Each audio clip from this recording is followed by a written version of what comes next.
Labor claims a giant hole in coalition costings as John Howard woos the ethnic vote.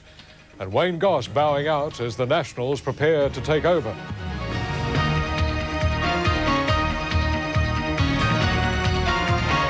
From National 9 News, this is Nightline with Jim Whaley. Good evening. John Howard has claimed he has the support of Australia's ethnic communities, despite attacks by migrant groups angered at his plans to chop welfare benefits. Addressing a Chinese community gathering in Sydney, he defended his party's record on migrant issues. But a proposal to make new arrivals wait 2 years for welfare benefits has provoked a backlash. The Coalition's election costings on other cutbacks are also under fire by the government. Laurie Wilson has our report. These school kids may have been excited to meet John Howard. The government was getting excited about something else. There is, on our preliminary study to this point, a $3 billion hole in the Coalition's costing of their election promises. That's roughly half the $6 billion cut in spending outlined yesterday by the Coalition. But John Howard insists his figures aren't shonky. They are not shonky. They have been subjected to the most searching examination and scrutiny. The government was under fire too, over claims the Prime Minister had compromised the tax office's chances of recovering $800 million from wealthy tax evaders by publicly announcing the crackdown. This is completely untrue. But it was John Howard who was facing the most problems, under attack not just from the government, but from community groups over the Coalition's spending cuts. I must say yesterday came as a shock and a bit of a kick in the guts to the welfare sector. The ethnic lobby has been angered by the decision to refuse welfare benefits to future migrants until they've lived in Australia for 2 years. It certainly will have an impact on ethnic communities. They will be extremely upset by this move. The Prime Minister says Mr Howard's cutbacks will affect those families who are most vulnerable. His campaign slogan, for all of us, just carries the intonation for some of us, not for minorities, like migrant families. Despite the concerns about migrant welfare, not to mention simmering tensions within the Coalition over racism, Mr Howard believes his relations with Australia's ethnic communities won't be damaged. Tonight, at a dinner in Sydney, organised by the Chinese community, Mr Howard hit back at the Prime Minister. He's got the nerve and the gall to try and lecture me about tolerance. He's got the nerve and the gall to try and lecture me about a racially tolerant and a racially united Australian community. He belongs to a party that has no credibility to speak on that subject. Laurie Wilson reporting for Nightline. When Wayne Goss took power in Queensland 6 years ago, he appeared more prince than premier, an immensely popular figure leading his state out of a wilderness of corruption. Today, he quit, his government defeated, the shine gone from a Labor leader who was judged too complacent and remote from the people who put him there. For Wayne Goss, a walk into history today with a decision that stunned even his own cabinet. Thank you, Queensland. You've been good to me. I hope I've left you a better place. He led Labor to power after 32 years of Conservative rule, but his fall from grace was confirmed by the Mundingburra by-election loss that robbed him of his parliamentary majority. I know that only I can shoulder that responsibility. He has quit, he says, with dignity. We finish here with clean hands and clean hearts. Labor will have a new leader on Monday, probably Peter Beattie. We will be back. But Queensland will have a new coalition government under Rob Borbidge when Parliament returns on Tuesday. It's the start of a new era. In Queensland Labor circles, there is shock tonight. Wayne Goss had informed in advance his trusted deputy, Tom Burns, but not his cabinet, many of whom were bewildered and angry at his surrender. You never give up without a fight. You'd be disappointed if Mr Goss resigned? Absolutely. Absolutely. It's a very sad day. It's a very tragic day for Queensland. But from another Labor man facing his own test. Not just all Queenslanders, but all Australians should regard the speed of his decision and the integrity of it as something to be admired. And so, as it turns out, the voters of Mundingburra have brought down a government. The key question now for federal Labor is whether this historic defeat will help or hinder them in their own struggle for votes in Queensland. Well, I suspect, if anything, it's a help. And so it's not something that Paul Keating will be scowling about tonight, he'd probably be fairly pleased. But it won't be the answer either. One apt tribute to Wayne Goss has come from the man who's prevailed against him, incoming Premier Borbidge, describing him as the most formidable political opponent in Australia. Hugh Remington for Nightline. The issue of racism continues to dog the National Party, with New South Wales Party leader Ian Armstrong making a gaffe at an Olympics business seminar in London. He told the story of a tourist operator who sacked an Aboriginal didgeridoo player because he was unreliable and replaced him with a Korean who dressed up as an Aborigine. Premier Bob Carr says it was a disgraceful put-down of one section of Australia's community. Mr Armstrong says there's no way he's apologising and claims it's a Labor Party beat-up. Our political leaders aren't agreeing on much at the moment, but they have agreed that Bill Hayden was a good bloke and did a good job as Governor-General. Today, Mr Hayden was replaced in office by former High Court Judge Sir William Dean. And Mr Hayden flew out of Canberra bound for retirement on his Queensland cattle property. Peter Harvey has the story. After 35 years in the public eye, the last 7 of them as Governor-General, the former Queensland cop went back into private life today. Labor MP, then opposition leader until defeated by Bob Hawke in the run-up to the election he said a drover's dog could have won, Mr Hayden was widely respected. And last night there was a temporary truce in election warfare for a glittering farewell. It's also nice to be able to turn the page and know when the book is closed that there are many proud chapters and ones that the nation will not forget. As for Mr Hayden himself, he's heading for a farm outside Brisbane. Should you be passing through the Brisbane Valley late in the lowing of the evening, when the birds are hastening home, and hear a mournful cowboy singing, it's almost certain to be me. Thank you. Mr Hayden's successor is Sir William Dean, a former judge of the High Court. He was sworn in the Senate chamber today. And I will do right to all manner of people.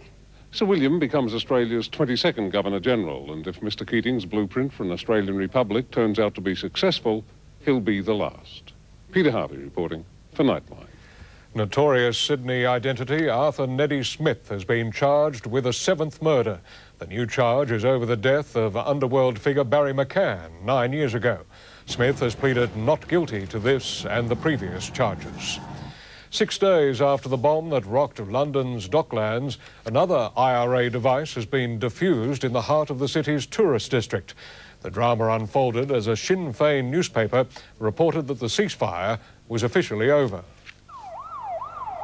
Less than a week after the Docklands bombing, terror returned to the streets of London. Shortly after midday, police received 2 coded phone calls warning a number of bombs had been planted in the famous West End theatre district.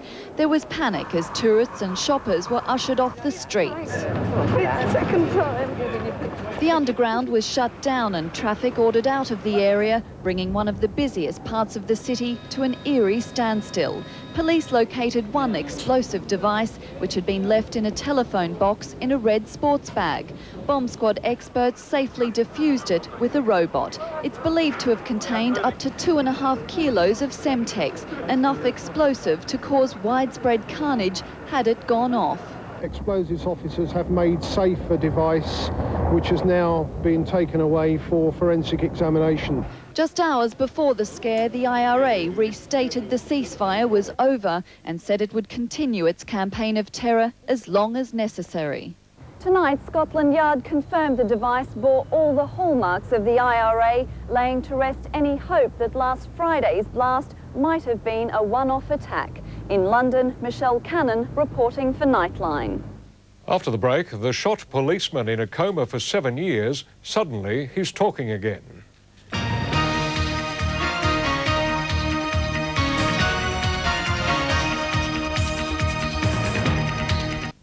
Plans by the Victorian government to ask the public how it feels about criminal penalties has sparked another row with the legal profession. The government hopes the move will force judges to impose tougher penalties, but lawyers see it as interference in the judicial process. It follows community outrage over the 3-year sentence given to a man who raped a doctor at a Melbourne hospital. Premier Jeff Kennett has personally bought into the row. He wants to stop some appeals to the state Supreme Court, but senior legal figures oppose the move. Outgoing New South Wales Police Commissioner Tony Lauer has performed his last official duty, swearing in new recruits at the Goulburn Academy. Mr. Lauer has been a police officer for the 40 years, none more traumatic than the last 12 months, as the Wood Royal Commission uncovered serious corruption in the service.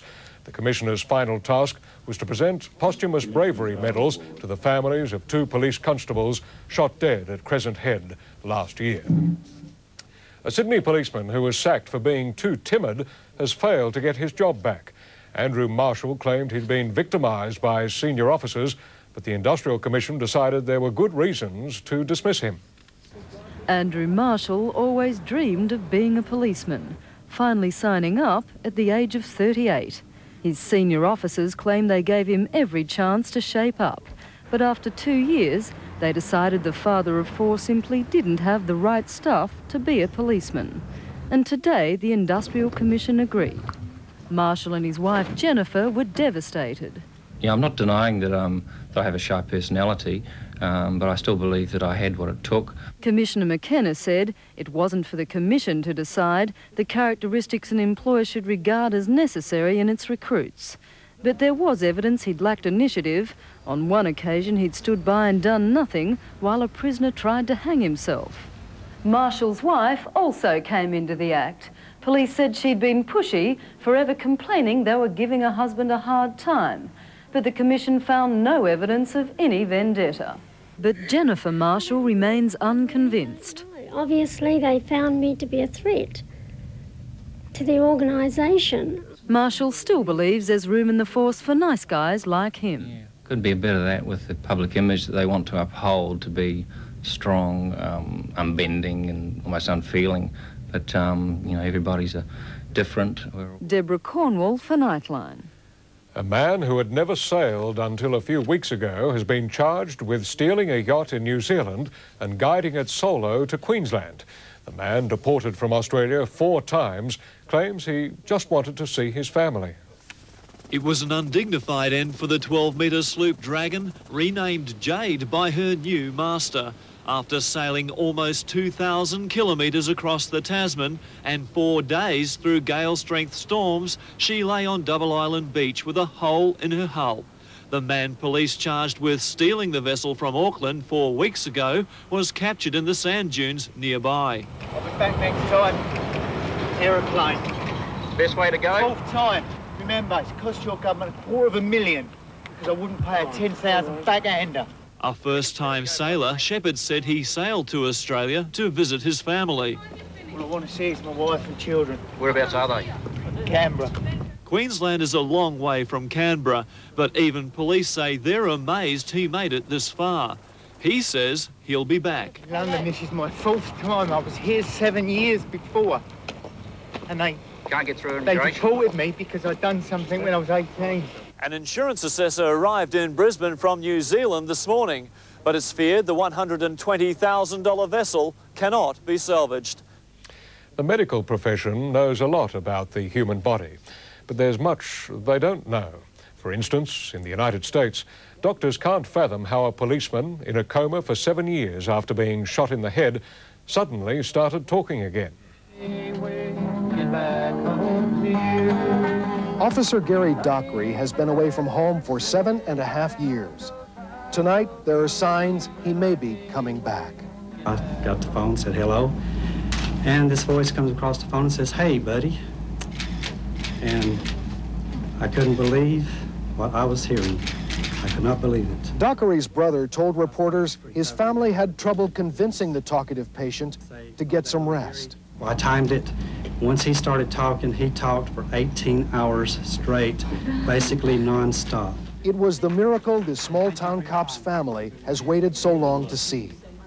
Shot in the head after answering a 911 call, Dockery has been hospitalized and semi-conscious, but unable to speak.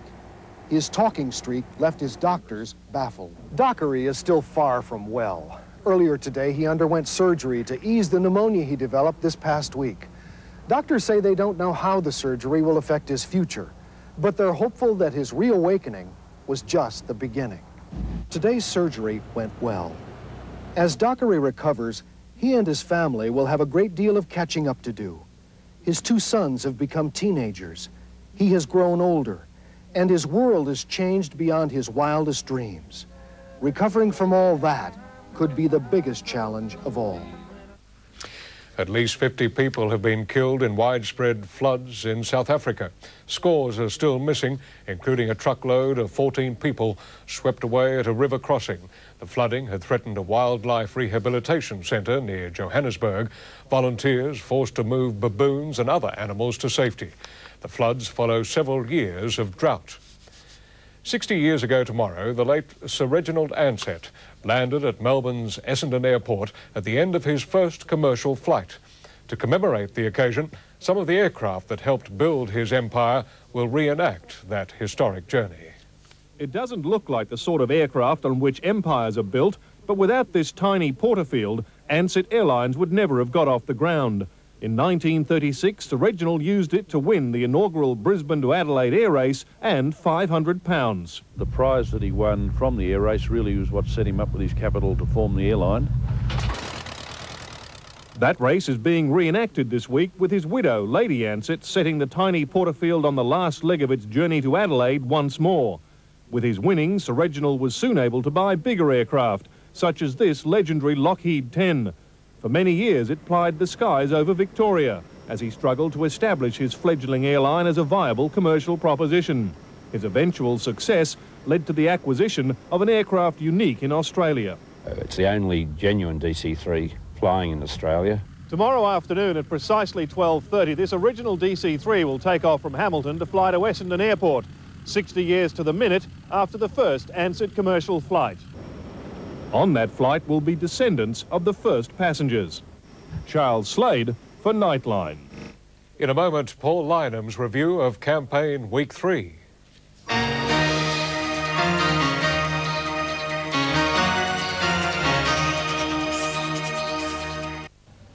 Good evening. Well, only 2 weeks to go to the federal election and still it all seems a bit like a sideshow. Why hasn't the campaign got Australia all fired up? Perhaps because we've not seen the stark contrasts that defined the battle last time between Keating and Hewson. This time around, John Howard's tried to narrow the policy gap in the hope that voters will regard a switch to the coalition as an easy and comfortable step. It's the PM who's been wielding the 40-foot barge pole, trying to widen the gap with dire warnings of a coalition secret agenda. But you can only cry wolf so many times, and it's even harder when many voters are not tuned in. Still, if it's all leaving you vastly underwhelmed, imagine what it's like for the reporters travelling with the leaders from one staged managed event to another. Where are the shopping mall walks? Where are the retirement homes? Where are the little kids bounding up? And, you know, where are the things that where you meet the real people and shake hands with real people instead of just staged Liberal or Labor Party events? You know, there's no room for error in this campaign. Well, it's a magical mystery tour. We've got no idea where we're going, when we're going, why we're going, or what we're going to do when we get there. But we are starting to see some familiar landmarks at long last. For example, no John Howard campaign would be complete without the Queensland Nats stirring the possum. In this case, candidate Bob Burgess in Leichhardt, who describes citizenship ceremonies as de-wogging events, and Bob Catter in Kennedy, who talks of slanty-eyed ideologues. Nobody expressing views remotely like that has a snowflake in hell's chance of ever getting preferment from me in a government I lead. Well, that's clear enough. So was the Libs' dumping of Pauline Hanson, their own candidate in the Queensland seat of Oxley. Ms Hanson suggested the government was looking after Aborigines too much. She's now running as an independent. Another familiar political landmark this week was the Labor launch, with the PM portraying John Howard as a hardliner in disguise. They present him as a new man. They ask us to believe that all his previous political life has been one gigantic mistake. They ask us to believe that he will now support all those things he has devoted his life to opposing. But it wasn't all negative, far from it. If re-elected, we will ask the Australian people what they think about the question, do you want an Australian to be Australia's head of state? Now, a broad question like that would probably get a broad yes. That's the easy part. After that, a Labor government would convene an evenly balanced committee of both houses of federal parliament to draw up a plan to be put to a referendum. That's the hard part. Whatever the ultimate outcome, the immediate political response is likely to be mixed. Some voters, like the Labor diehards at the launch, will cheer. Others will see it as a distraction from bread and butter issues, and some will